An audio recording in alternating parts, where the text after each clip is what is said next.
வாங்க போறோம். Last time எனக்கு பிடிச்ச விநாயகர் வாங்கினோம், இந்த டைம் அவளுக்கு பிடிச்ச விநாயகர் வாங்கணும்ட்டே விட்டுட்டேன். அம்மா சொல்லுமா.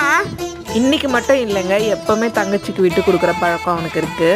எப்படியோ ஒரு வழியாக செலக்ட் பண்ணிவிட்டு விநாயகருக்கு தேவையானது எல்லாம் வாங்கிட்டு வீட்டுக்கு வந்துட்டோம். விநாயகரை வாங்க போகிறதுக்கு முன்னாடியே விநாயகருக்கு தேவையான பிரசாதம் எல்லாம் செஞ்சு வச்சுட்டு தான் வாங்க போனோம்.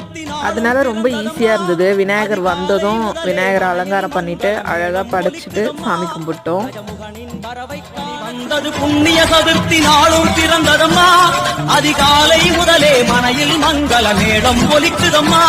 கஜமுகனின் வரவை காண குடும்பம் வாதல் கூடுதம்மா.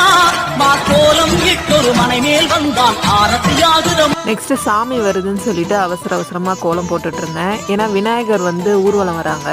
ஃபஸ்ட்டு தெரு எங்கள் தெருதான்றதுனால முதல்லயே எங்களுக்கு ஆர்த்தி காட்டிட்டோம்.